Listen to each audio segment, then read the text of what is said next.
लालगंज प्रखंड में एसडीसी सह वरीय प्रभारी रश्मि कुमारी एवं कार्यपालक पदाधिकारी सह प्रखंड विकास पदाधिकारी पुलक कुमार के समक्ष कुल 9 सदस्य उपस्थित हुए।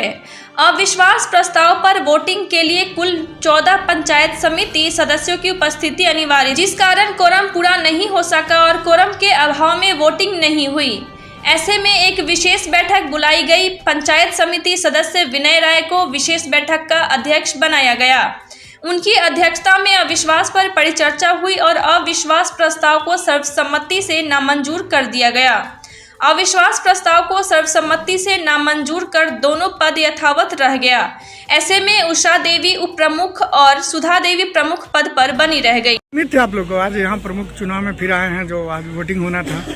अरे हम लोगों को तो पहले से ही उम्मीद थी कि हमारे प्रमुख भाभी रहेंगे और थे और अगले 5 साल तक रहेंगे। उसके बाद फिर चुनाव होगी तो फिर हम लोग उन्हीं को बनाने का काम करेंगे। ये तो जो भी था यहाँ पर कुछ लोग द्वारा दिग्भ्रमित किया गया था इस तरीके से, लेकिन कोई ऐसा बात नहीं था।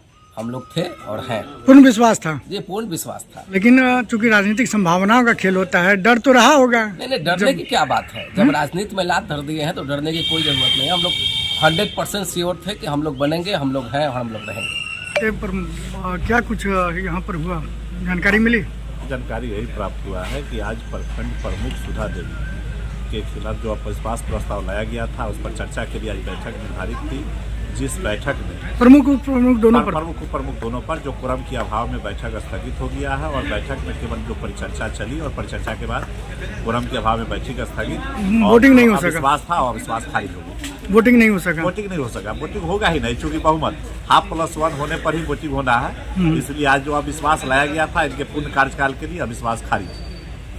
तो पुनः अपने पद पर बने रहेंगी और अपनी पूर्ण कार्यकाल, अब 3 वर्षों का जो अवधि बची हुई शेष अवधि में ही रहेगी, कोई दूसरा नहीं होगा। तो मैं धन्यवाद देती हूँ, शुभकामना करती हूँ। सभी मुखियों को मैं धन्यवाद देती हूँ, शुभकामना करती हूँ। आपके खिलाफ जब अविश्वास प्रस्ताव आया था तो उसके बाद तो एक डर बन गया होगा कि क्या होगा? डर बन गया था कि अब नहीं रह पाएंगे। अच्छा। फिर समिति लोग के समर्थन हुआ तो बन गए। पहले आपसे जितने चैनल से जुड़े हुए हैं सभी को धन्यवाद देती हूँ। सभी पंचायत समिति को मैं धन्यवाद, शुभकामनाएं। सभी माननीय मुखिया जी को धन्यवाद। लालगंज प्रखंड की जितने भी सारे जनता है उनको मैं धन्यवाद देती हूँ, शुभकामनाएं देती हूँ। प्रखंड विकास पदाधिकारी को मैं बहुत धन्यवाद देती हूँ। क्या लग रहा था, चूंकि सुबह में आपसे बात हुई थी तो आप काफ़ी हड़बड़ाई हुई थी, कह रही थी कि राजनीतिक तो संभावना का खेल है, कुछ भी हो सकता है। विश्वास था अपने ऊपर? विश्वास था। राजनीति में तो ऐसा होता है, लेकिन सभी समितियों का नाराजगी खत्म हो गई। फिर से उन्होंने हमको समर्थन कर दिए। फिर से